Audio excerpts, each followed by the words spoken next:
Assalamu alaikum. Can you hear me, guys? Yes, sir. Walaikum assalam.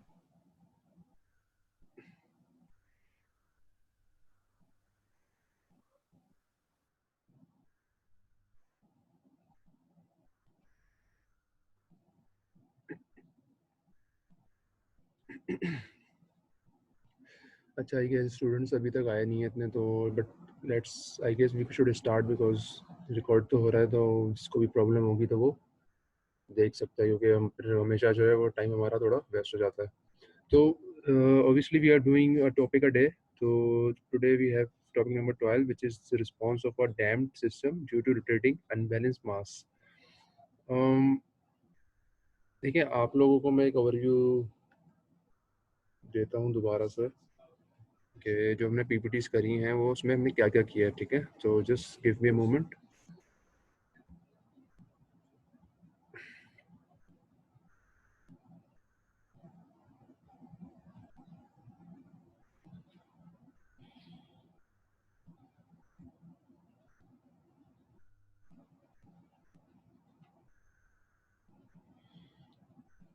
Can you see the slides जिसमें lectures नजर आ रहे हैं ये जरा मुझे बता दो मुझे आई डोंट नो कि if you can see them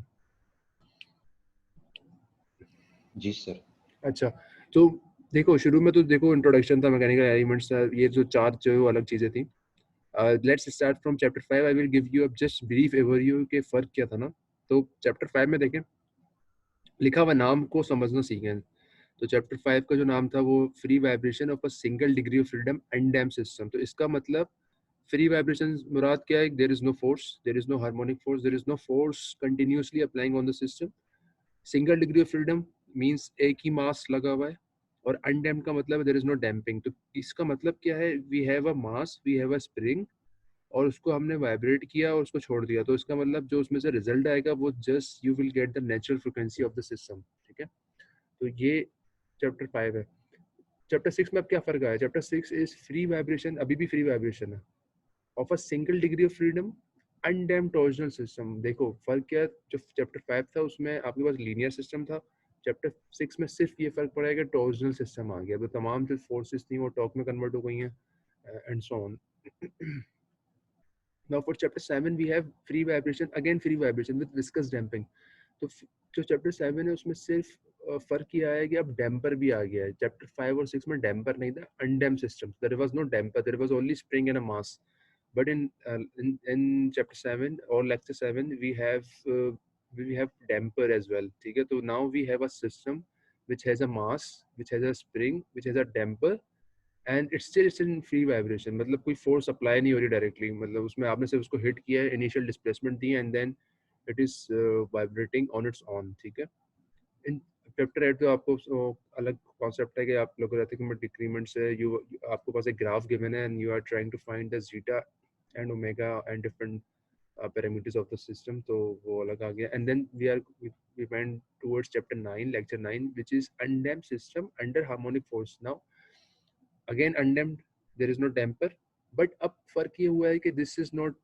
no longer free vibration now it's force vibration और harmonic force क्या होती है कोई भी force जो कि cosine या sin की terms में हो harmonic force that's it उसमें कंफ्यूज नहीं होना कि पता नहीं क्या हार्मोनिक का वर्ड आ गया तो undamped system again only spring and mass there is no damper और वो अब वो हार्मोनिक फोर्स के इन्फ्लुएंस में है मतलब देयर इज अ फोर्स जो कि कंटिन्यूसली सिस्टम के ऊपर अप्लाई हो रही है ठीक है तो इसमें ऑब्वियस सी बात है कि आपके पास दो सोल्यूशन आते हैं हमेशा एक ट्रांजिएंट और एक आपके पास स्टेडी स्टेट ट्रांजिएंट सोल्यूशन जो है वो होमोजीनियस होता है वो डाई आउट हो जाता है तो इसलिए हम उसमें इतना इंटरेस्ट नहीं लेते जो पर्टिकुलर सोल्यूशन है यानी कि जो स्टेडी स्टेट है यानी कि जो रहेगा सिस्टम में हमेशा अगर सिस्टम में फोर्स हमेशा अप्लाई हो रही है अगर टाइम बढ़ रहा है आपका तो obviously the system will continue to move तो it will not die towards zero तो कभी भी जब फोर्स हार्मोनिक फोर्स के अंडर या फोर्स वाइब्रेशन होती है तो उसमें कभी भी सिस्टम आपका जीरो खत्म नहीं होता या स्टेशनरी नहीं होगा इक्विलिब्रियम में नहीं इक्विलिब्रियम में फिर भी आ जाएगा अगर वो एक ही उसमें मूव कर रहे तरीके से बट वो स्टेशनरी कभी नहीं होगा स्टैटिक कभी नहीं होगा तो it will continue to move जैसे हमने गाड़ी की मिसाल लास्ट टाइम देखी थी तो वो भी फोर्स वाइब्रेशन थी नाउ तो अपना जो लेक्चर 9 था उसमें अनडैम्प सिस्टम था अब जैसे आप जो है लेक्चर 10 में है तो विस्कसली डैम्प्ड आ गया यानी कि उसमें डैम्पर शामिल हो गया अब तो चैप्टर 9 में आपके पास सिर्फ स्प्रिंग और मास था under the harmonic force now in lecture 10 we have spring mass damper and the harmonic force. तो ये समझें इस चीज़ को, कॉन्सेप्ट को कि क्या फ़र्क क्या है इन सब तमाम चैप्टर्स के अंदर, ठीक है। कॉन्सेप्ट सबके सेम है। अब वही फोर्स की इक्वेशन आपने बनानी है, फिजिकल टू एमएस है, आपने फिर वो एक्स का सोल्यूशन अज्यूम करना है, वो वापस डालना है, वो जो सॉल्व करना है, और फिर ग्राफ बनाना है आपने। बेस्ट एक्साइटेशन में क्या था, बेस्ट एक्साइटेशन में भी सिंपल हुई था, इसका डैम्प सिस्टम यानी कि स्प्रिंग भी है, मास भी है, डैम्पर भी है। बेस्ट एक्साइटेशन का जब भी आपके जहन में नाम आए तो जस्ट कंसिडर योर कार, कि कार में जो आपके पास सस्पेंशन सिस्टम लगा होता है तो obviously it has spring and it has a damper. तो वो बेस्ट एक्साइटेशन है कि उसमें से आपके पास जो इनपुट जो है वो रोड प्रोफाइल से आ रही है, कहीं कहीं आउटसाइड से आ रही है वो, ठीक है। तो इसका मतलब ये हुआ, इस बेस्ट एक्साइटेशन के अंदर आपको जो स्प्रिंग या डैम्पर होगा उसके दोनों एंड्स मूव कर रहे होंगे, वो फिक्स नहीं होगा कहीं पे भी, ठीक है। तो गाड़ी का जो जो टायर्स है वो मूव करते हैं, तो ऑब्वियसली आपके स्प्रिंग और डैम्पर दोनों मूव करेंगे, और फिर आपको जो पैसेंजर सीट्स वगैरह तमाम जो स्ट्रक्चर है वो तमाम मूव करेगा। तो ये लास्ट टाइम हमने किया था। अब हम जो टुडे जो we are doing the lecture number 12 which is rotating unbalance. तो इसमें फ़र्क क्या है, सिर्फ चीज़ जो कन्वर्ट हो गई है वो रोटेशन आ गई है, तो कुछ नई चीज़, कॉन्सेप्ट सारे वही रहते हैं, उसी तरह आपने सॉल्व करना है। बट द प्रॉब्लम जो है वो ये है कि सिस्टम चेंज हो गया है। तो नाउ जो आज का टॉपिक है उसमें we will be dealing with the rotating unbalance. अब रोटेटिंग अनबैलेंस को पहले समझ लेते हैं कि क्या होता है, क्या है कॉन्सेप्ट। तो देखें, जो इसमें स्ट्रक्चर, जो वाइब्रेशन स्ट्रक्चर्स में होती है, जो मशीन्स में होती है, जो रोटेटिंग पार्ट्स में होती है, आपका इम्पेलर हो गया, आपका प्रोपेलर हो गया, आपका टरबाइन हो गया, आपकी मोटर हो गई, तो आपका फैन हो गया, ठीक है। तो उसमें कुछ तरीक़ों से आ सकती है रोटेटिंग अनबैलेंस, के सिस्टम बैलेंस ही नहीं हुआ हुआ, जो शाफ्ट में सिस्टम को माउंट किया है वो बैलेंस सही तरह नहीं है, या रेसिप्रोकेटिंग मोशन से जो हो सकती है, जो आपके इंजन में होती है, तो आप कन्वर्ट कर रहे होते हैं रेसिप्रोकेटिंग मोशन को इनटू रोटेटिंग मोशन, ठीक है, जो व्हील्स में जाती है। फिर व्हील वगैरह जो आप देखते हैं उसमें वॉशिंग मशीन में जो जो जो आप ड्रेन कर रहे होते हैं, तो वो व्हील का कॉन्सेप्ट होता है। फिर इम्पैक्ट्स वगैरह से हो सकती है, तो ये मुख्तलिफ है आपके पास। अब जो आज हम बात करेंगे वो हम पहले वाले की बात करेंगे, हम रोटेटिंग अनबैलेंस की बात कर रहे हैं। और ऑब्वियसली बात है कि भाई कभी भी वाइब्रेशन सिस्टम में होगी तो आप you don't want the noise, vibration damage है, लो क्वालिटी है, कंप्लेंट्स वगैरह तमाम चीज़ें ही जब वाइब्रेशन सिस्टम में होगी तो आपके पास तमाम इश्यूज ही आएंगे ये। अच्छा, अब सवाल ये होता है कि सिस्टम में अनबैलेंस मशीनरी में कहीं किसी भी तरीके से आ सकता है। कोई नट बोल्ट जो है लूज है उसकी वजह से आ सकता है, कोई जो जो, जो शाफ्ट जो है वो सेंटर में माउंट नहीं है उसकी वजह से आ सकता है। तो ये तो मूव जो है अनबैलेंस सिस्टम जो आपके मास जो है वो उसमें किसी भी रोटेटिंग पार्ट में आ सकता है। Unbalanced and rotating machine is one of the main causes of vibration. ठीक है, a simplified model such as a machine is shown in the figure. Now this is our system जो हम आज solve कर रहे होंगे। अगेन डैम्प सिस्टम है क्योंकि इसमें डैम्पर है, तो we have a damper, we have a spring, we have a mass of the machine itself, ठीक है। जो मास मशीन का है, ये टरबाइन हो सकती है, ये कंप्रेसर हो सकता है, ये प्रोपेलर हो सकता है, ये इम्पेलर हो सकता है, ये जो है आपके हेलीकॉप्टर के विंग्स हो सकते हैं, कुछ भी हो सकता है ना, क्योंकि रोटेट कर रहा है। Now this thing is rotating, अंदर जो मशीन है वो रोटेट कर रही है और शाफ्ट के ऊपर माउंट हुई है, व्हिच हैज अ ओमेगा। इस मशीन का जो मास जो है पूरा ये रोटेट कर रहा है with the angular velocity omega. इसका हमने डिस्प्लेसमेंट दे दी कि जो एक्स एक्स जो ये मूवमेंट हो रही है वाई एक्सिस में जो होगी वो एक्स कोऑर्डिनेट दे दिए। Now this E, what is this E? देखो पहले तो ये समझें कि जो स्मॉल एम है, कैपिटल एम है वो तो मशीन का मास है, ठीक है। जो स्मॉल एम है वो अनबैलेंस मास है, कोई प्रॉब्लम सिस्टम में आ गई है, मास डिस्ट्रीब्यूशन सही नहीं है, सिस्टम जो है सेंटर से माउंट नहीं हुआ हुआ, शाफ्ट उसकी अलाइन नहीं है, तो उसकी वजह से आपके पास एक अनबैलेंस मास क्रिएट होता है। अच्छा, अब ये अनबैलेंस मास जो है वो एक डिस्टेंस में है फ्रॉम द सेंटर। यहाँ पे तो शाफ्ट है ना आपकी, जो सेंटर है ये यहाँ पे शाफ्ट है आपकी, but this unbalance mass is small m, ये किसी एक डिस्टेंस पे माउंट हुआ हुआ है, और वो डिस्टेंस जो है वो ई है। इसको नॉर्मली हम आर कहते हैं, लेकिन यहाँ पे क्योंकि हम सेंट्रिसिटी के टर्म्स में बात कर रहे हैं तो ई कह रहे हैं, तो this e is nothing but r, तो रेडियस होता है आपका, जो सेंट्रीफ्यूगल फोर्स में आपका रेडियस काम करता है। अब the total mass of the machine is m and there is an eccentric mass m rotating with a constant angular velocity omega। तो ये जो स्मॉल m जो मास है इसकी वजह से एक अनबैलेंस सेंट्रीफ्यूगल फोर्स क्रिएट होगी सिस्टम के अंदर, और इसकी वजह से इस सिस्टम में वाइब्रेशन होगी in the x direction. the centrifugal force due to rotation will cause excitation of mass m, ठीक है। तो इस m, तो ये स्मॉल m जो अनबैलेंस मास है, जो कि जो मास आप सिस्टम में नहीं चाहते कि हो, उसकी उसकी वजह से एक सेंट्रीफ्यूगल फोर्स क्रिएट होगी, और वो सेंट्रीफ्यूगल फोर्स की वजह से ये जो आपकी जो मशीन है वो वाइब्रेट करेगी। सारा मसला का जो जड़ है वो ये स्मॉल एम है, जो कि अनबैलेंस किसी भी वजह से आ गया सिस्टम के अंदर। अच्छा, अब वही बात दोबारा लिखी हुई है कि consider a small mass M rotating with an angular velocity omega at radius E. तो रेडियस को हम ई के हैं, याद रखना आपने। तो अब सेंट्रीफ्यूगल फोर्स निकाल लेते हैं भाई। इस मास की वजह से सेंट्रीफ्यूगल फोर्स क्या क्रिएट हो रही है। तो सबको पता है कि जो फॉर्मूला है वो m we square divided by r होता है, ठीक है। सेंट्रीफ्यूगल फोर्स को सब पढ़ते हुए आ रहे हैं, M we square divided by, तो this is M small M. We will come from omega, लेकिन हम वी ले लेते हैं अभी, और आर जो है यहाँ पे वो ई है। तो the formula is M we square divided by E, मतलब M we square divided by R था। Here we have E as R, तो वो ऑब्वियसली ई लिख दिया आपने आर की जगह। Now if we try to write this equation in terms of omega, तो सबको पता है कि v is equal to r omega होता है। मशीन्स में आपने यकीनन पढ़ा होगा, v is equal to r omega। तो ऑब्वियसली जो v over r है उसकी जगह आप r omega लिख सकते हैं। मतलब जो v is equal to r omega को यहाँ पे आपने वो डाला है इसमें, तो ये ई स्क्वायर और ओमेगा स्क्वायर आ जाएगा, एक ई कट जाएगा, तो सिर्फ जो रिजल्ट आएगा आपके पास सेंट्रीफ्यूगल फोर्स का, जो कि अनबैलेंस सेंट्रीफ्यूगल फोर्स है, वो एम ई ओमेगा स्क्वायर आ रहा है। अच्छा, अब सेंट्रीफ्यूगल फोर्स सबको पता है कि हमेशा जो है वो मास को अपोजिट, जो line of action of mass है, जो जिस लाइन से मास कनेक्टेड है फ्रॉम द सेंटर, उसी डायरेक्शन में सेंट्रीफ्यूगल फोर्स लग रही होती है, ठीक है ना। तो जिस तरह ये मास जो है रोटेट करेगा, उसी डायरेक्शन में आपकी सेंट्रीफ्यूगल फोर्स भी लगेगी। तो राइट नाउ जो सेंट्रीफ्यूगल फोर्स है वो आपकी it will be in something in this direction, ठीक है। ये इस डायरेक्शन में आपकी है, जिस तरह मास मूव करेगा आपकी सेंट्रीफ्यूगल फोर्स भी चेंज होगी। तो ये यहाँ पे शो किया हुआ है, जैसे सेंट्रीफ्यूगल फोर्स, तो उन्होंने वो उसी एंगल में, जिस तरह मास था उसी एंगल में शो किया हुआ है इसको। अच्छा, अब देखो, अब जब ये सेंट्रीफ्यूगल फोर्स है, ठीक है, ये आपका जो है ये एक्स है, because x in the vertical direction. तो आपके पास कंपोनेंट्स बन के आएंगे, सेंट्रीफ्यूगल फोर्स के दो कंपोनेंट्स बन के आएंगे। One is the sine component, obviously this angle is omega t, ठीक है। S is equal to v t से आ रहा है सिंपल, ठीक है। तो theta is equal to omega t, क्योंकि ओमेगा इज कांस्टेंट, तो अल्फा तो होगा नहीं। तो जिस omega t is just the angle of जितना भी रोटेट हुआ है। तो now this component which is in the direction of x direction में आई है, तो this is just m E omega square, sine लगा देंगे आप, सिंपल सी बात है, सामने बन रहा है। And this component is cosine. We are only interested in sine component, why? Because हम तो सिर्फ एक्स में इंटरेस्टेड है ना। हम वी आर अज्यूमिंग कि जो मशीन वाइब्रेट कर रही है इस डायरेक्शन में कर रही है, so it's moving, it's vibrating in the x direction, not in the y direction। हम lateral vibration की बात नहीं कर रहे हैं, हम linear vibration की बात कर रहे हैं। तो we are only interested in this component of the centrifugal force। तो ये total centrifugal force थी। ये कंपोनेंट जो x में है वो आपका कंपोनेंट आ गया है सेंट्रीफ्यूगल फोर्स का, जो कि साइन की टर्म्स में है। और ये ही आपका अनबैलेंस जो फोर्स क्रिएट हो रही है, जो क्रिएट कर रहा है इनबैलेंस, जो सिस्टम को वाइब्रेट करवा रहा है, वो ये कंपोनेंट है।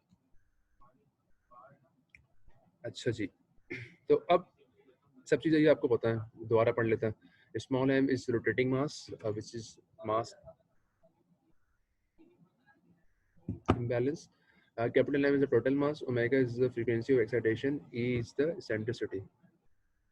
तो और हार्मोनिक फोर्स जो कि अनबैलेंस हार्मोनिक फोर्स क्रिएट हो गई है, obviously this is also harmonic force, क्योंकि साइन आ रहा है। तो जब भी साइन कोसाइन आ रहा है तो इस हार्मोनिक फोर्स, हार्मोनिक की तरह वो बिहेव करेगी। तो जो आपके पास फोर्स जो आपके पास जो वो फोर्स जो कि इस मास जो कैपिटल एम है इसको डिस्टर्ब कर रही है, उसको वाइब्रेट कर रही है, वो ये आ गई सिंपल सेंट्रीफ्यूगल फोर्स का आपका एक्स कंपोनेंट, जो आपका वर्टिकल कंपोनेंट है। तो ये आपकी जो आपकी ये फोर्स है, ये आपकी अनबैलेंस फोर्स है, जो कि इस सिस्टम को जो इस सिस्टम में वाइब्रेशन इंड्यूस कर रही है। अब अगला काम क्या होता है हमारा? तो the next obviously step is to write the equation of motion. तो आप जो अगला जो काम करते हैं उसमें आप इक्वेशन ऑफ मोशन लिखते हैं।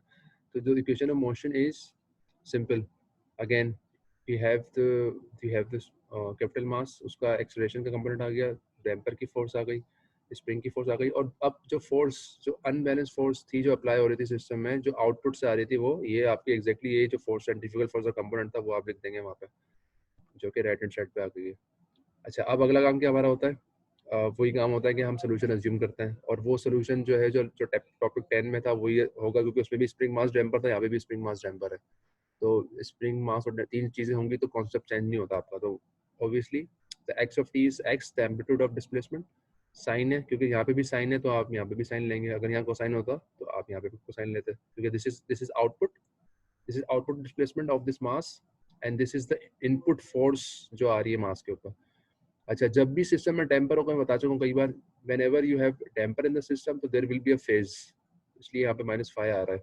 अगर यहाँ डैम्पर नहीं होता, सिर्फ स्प्रिंग मास होता, तो यहाँ पे फेज जो है वो नहीं आता, तो आप जो है सिंपली जो फॉर्मूला होता है वो x sin ओमेगा t होता। नाउ क्या करना है आपने, we will take this equation और ये हर जगह जहाँ भी x आ रहा होगा वहाँ डालना पड़ेगा आपको, ठीक है। तो ये स्टेप्स हैं, ये ट्राई करने की जरूरत नहीं है आपको, हम सोल्यूशन में इंटरेस्टेड है। तो ये आपने x उठाया यहाँ से, मुख्तलिफ जहाँ x डबल डॉट आ रहा है उसको डाल दिया, जहाँ x डॉट आ रहा है वहाँ पे x डॉट डाल दिया, जहाँ पे x आ रहा है वो x डाल दिया, सॉल्व करेंगे। We are interested in finding x, ठीक है। तो जब आप सबको डालेंगे तो आपके पास obviously you can try to find out x, तो वो x का जो रिजल्ट है वो कुछ इस तरह का आ रहा है आपके पास, ठीक है। ये स्टेप्स नहीं देखने आपने, हम सिर्फ सोल्यूशन में इंटरेस्टेड है, तो ये डेरिवेशन जो है उसमें आप करने की जरूरत नहीं है। जहाँ सिर्फ वो डेरिवेशन जो है वो आप करें जहाँ पे लिखा हुआ है कि आपने करनी है, वो लेक्चर में बड़ा अच्छी तरह मेंशन है वो, या हमने या पूरी कराई भी है अगर वो, तो ये तो पूरी नहीं कराई हुई, ठीक है। अच्छा, ये x आ गया। नाउ इस सोल्यूशन को देखें आप, यहाँ पे आपके पास स्मॉल m e भी आ रहा है, कैपिटल M भी आ रहा है, तो वी आर हमारा जो कॉन्सेप्ट था वो ये था कि जो भी सोल्यूशन रिजल्ट आएगा उसमें सिर्फ r और जीटा आना चाहिए। r is the ratio of omega divided by omega n, सबको पता है, zeta is the damping ratio. तो इस टर्म को हम जो है वो लेफ्ट हैंड साइड पे लेकर आ जाएंगे, तो ये आपके पास जो रिजल्ट बन के आ रहा है दिस इज योर रिजल्ट, जिसमें the right hand side is the answer, जिसमें आपके पास सिर्फ r और जीटा आ रहा है, और यही हम चाहते थे कि आपके पास सिर्फ r और जीटा है। और ये जो रेशियो बन के आ रहा है this is just a dimensionless quantity. कैसा है, capital M is kg, capital X is displacement of amplitude of this mass, तो obviously this is kg metres या kg मिलीमीटर्स व्हाटएवर। और जो ये m ही है ये भी ऐसा ही है, m small m is the जो अनबैलेंस मास है उसको kg में आ गया। ई इज सेंट्रिसिटी यानी कि रेडियस भी मिलीमीटर या मीटर्स में होगा तो वो kg मीटर्स, तो इसका दोनों के जो यूनिट्स हैं सेम है।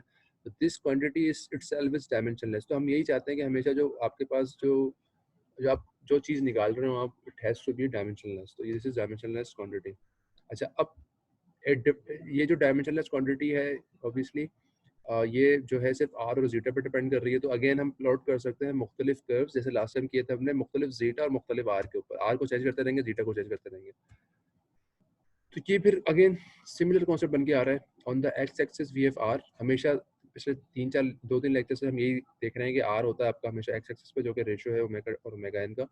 On the y axis we have rotating unbalance, जो रिजल्ट निकाला था हमने m x divide by m e, वो आ गया, और हम इसको मुख्तलिफ जीटास के ऊपर प्लॉट कर दिया। Now you can see again exactly similar concept, कि जहाँ पे आपके पास जीटा कम होगा वहाँ पे बहुत ज़्यादा पीक आती है, जहाँ पे आप 1 के करीब होते हैं, यानी कि रेजोनेंस के करीब है। आप अगर आप जीटा बढ़ाएंगे तो आपकी पीक जो है वो कम हो जाती है, तो ये क्रिटिकल रीजन कहलाता है जहाँ पे आपके पास रेजोनेंस हो सकती है, ठीक है। तो इससे बचना होता है आपने, और अगर यहाँ पे मशीन ने ऑपरेट करना ही है, नहीं बच सकते लेट सपोज, तो फिर आप जो है सिस्टम में डैम्पिंग बढ़ाते हैं।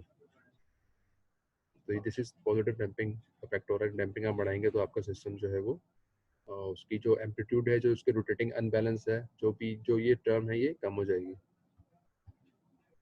अच्छा, कुछ यहाँ पर जो है वो पॉइंट लेके हम पढ़ लेते हैं जस्ट वन बाय वन। तो all curves begin eight zero amplitude, obviously तमाम कर्व जो है जीरो एम्पलीट्यूड से स्टार्ट हो रहे हैं।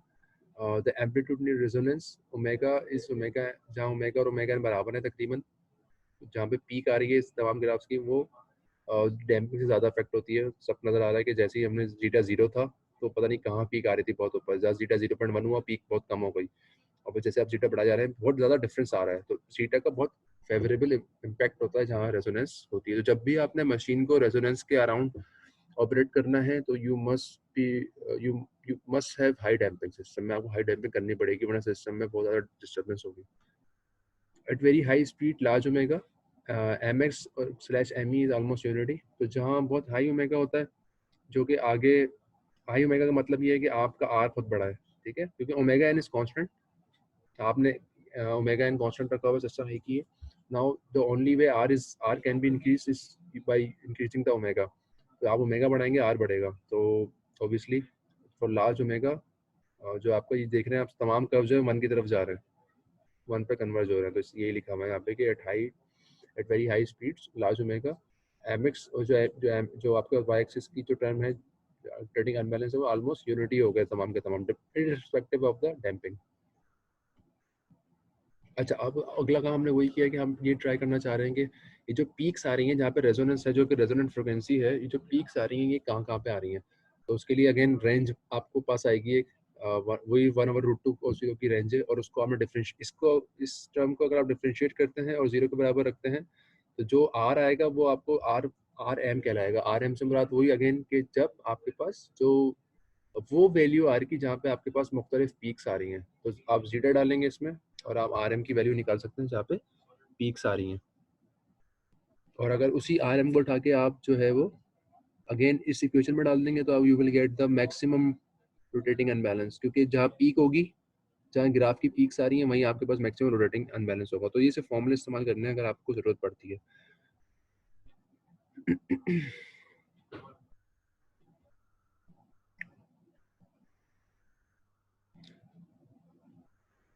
अच्छा, जब भी जीटा जो है वो 1/√2 से बड़ा होगा या बराबर होगा तो जो m x divide by m e, यानी कि जो रोटेटिंग अनबैलेंस है उसका कोई मैक्सिमम नहीं होगा, यानी कि वो पीक नहीं आएगी उसकी कोई।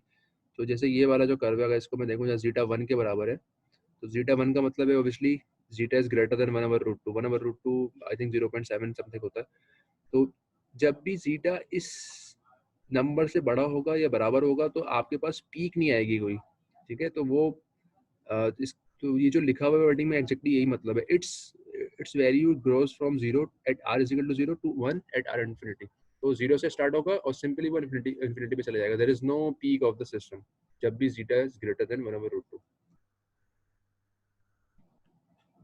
अच्छा, अब ये तो हमने निकाल लिया कि अनबैलेंस फोर्स, अनबैलेंस डिस्प्लेसमेंट थी उस वहाँ से आ गए। अब हम निकालना चाह रहे हैं कि फोर्स ट्रांसमिटेड क्या है। तो फोर्स ट्रांसमिटेड का सिंपल सा कॉन्सेप्ट कि जो force transmitted is nothing but the damping force plus the spring force. तो दोनों को लिखा आपने, अगेन उसको एक्स जो है वो आप उसी फॉर्मूले से डाल सकते हैं।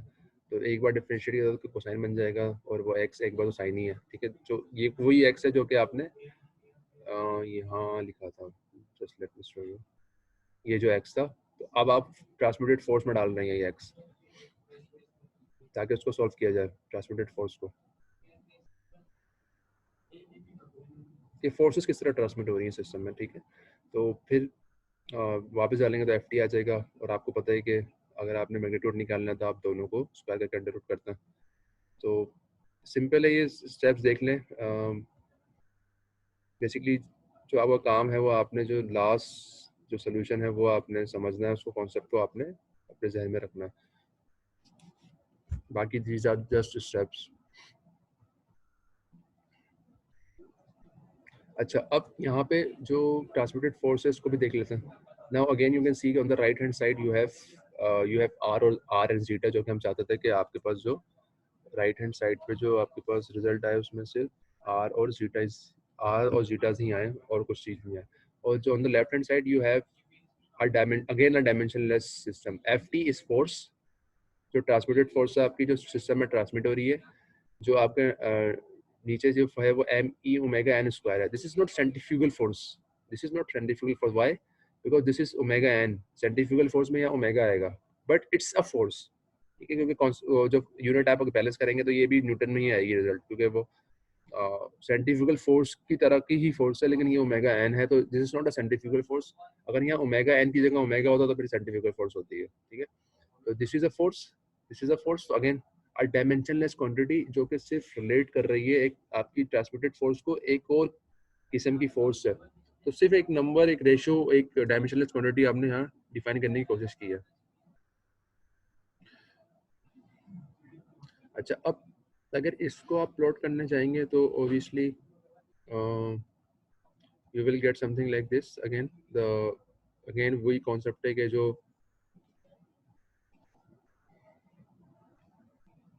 सेंटर में जो है वो एग्जैक्टली वही कॉन्सेप्ट है कि आपका जब डैम्पिंग ज़्यादा होगी तो आपकी पीक जो है वो कम हो जाएगी। तो कॉन्सेप्ट सारा वही क्लियर होता है। लेकिन फोर्स में एक मसला ये होता है कि जब आप उस √2 से आगे निकल जाते हैं, तो जहाँ √2 जो ये है, जहाँ से तमाम कर्व जो है मीट हो रहे हैं, रूट 2 से आगे निकलेंगे तो आपका जो नेगेटिव इफेक्ट होती है डैम्पिंग की, क्योंकि आप डैम्पिंग बढ़ाते हैं तो आपकी फोर्स भी बढ़ती है। इसका कॉन्सेप्ट ये है, क्यों ऐसा हो रहा है नेगेटिव इफेक्ट, कि जब आप ये सी बढ़ा रहे हैं तो डैम्पिंग बढ़ा रहे हैं, तो आपको कैसे बढ़ाएंगे आप डैम्पिंग उसी तरह स्रोत में बढ़ाएंगे जब आप ये सी की वैल्यू बढ़ाएंगे। तो जब ये डैम्पिंग जब बढ़ाएंगे तो आप एफ एफ टी भी बढ़ा रहे होंगे, ठीक है। तो वो जब एफ एफ टी बढ़ेगा तो वो रूट 2 के बाद जो प्रॉब्लम आएगी वो ये आएगी कि उल्टा काम करना शुरू कर देगा। तो जब जीटा कम होंगे तो आपकी जो जीटा कम होगा तो आपकी रोटेटिंग अनबैलेंस कम हो जाएगी, क्योंकि एफ ऑफ टी कम हो रहा है। और जब जीटा ज़्यादा होगा तो आपकी, जैसे ये जीटा 1 में देखें आप किस तरह की लाइन ऊपर जा रही है, 0.5 में भी ऐसे हो रहा है। तो जब जीटा बढ़ेगा तो ऑब्वियसली आपका जो एफ ऑफ टी है वो बढ़ जाएगा। तो उस एफ ऑफ टी बढ़ने की वजह से ये रूट 2 के बाद जो है ये नेगेटिव इफेक्ट हो जाती है डैम्पिंग की, ठीक है। तो जब भी रूट 2 के बाद होंगे आप, डैम्पिंग जो है वो नेगेटिवली इफेक्ट करेगी, क्योंकि वो फोर्स काफ़ी बढ़ा रही होगी। अच्छा, अब हमने जो है यहाँ पे दो न्यूमेरिकल्स करने हैं, तो आई थिंक बीच में जो है वो हमारा टाइम जो है वो मे भी पॉसिबल कि हमारा टाइम जो है ख़त्म हो जाए।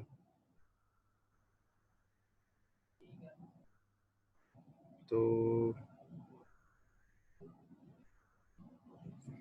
मैं जो है इस क्लास को यहाँ पे ख़त्म कर रहा हूँ, then we will in 2 minutes आप काइंडली जो है दोबारा ज्वाइन कर लें, तो फिर हम दो न्यूमेरिकल्स करते हैं and then we will finish the class, ठीक है। तो आज बहुत ज़्यादा मेरे ख्याल से काम नहीं होगा। तो ये एक जो सारा थ्योरी थी, कोई सवाल किसी का तो काइंडली मुझसे पूछ लीजिए क्लास के अंदर। और फिर जब न्यूमेरिकल्स जो रहते हैं तो वो करेंगे हम, तो उसकी थोड़ा सा और आपके पास आपका क्लियर हो जाएगा कि किस तरह से आपने देखना है। तो एनी क्वेश्चंस?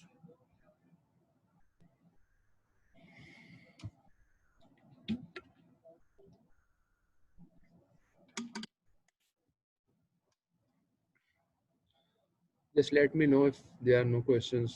कोई एक बता दे मुझे तो। सर आप पहले न्यूमेरिकल करा लें, अगर क्लियर हो गया उससे तो सही है, वरना चलो ठीक पूछेंगे है, हम लोग। चलो ओके दो okay. What we are do, चलो अभी ऐसे काम करते हैं, 2-3 मिनट में फौरन से आ जाए आप लोग। आर्टिस्ट अभी हैं, 7 पार्टिसिपेंट्स हैं, तो जल्दी से आ जाएंगे, न्यूमेरिकल करना बड़ा ज़रूरी है, ठीक है ना। तो मैं इसको एंड कर रहा हूँ and then we will start the new class, क्योंकि बीच में फिर वो बीच में टाइम खत्म हो जाएगा तो सही नहीं रहेगा वो, ठीक है। So just join again.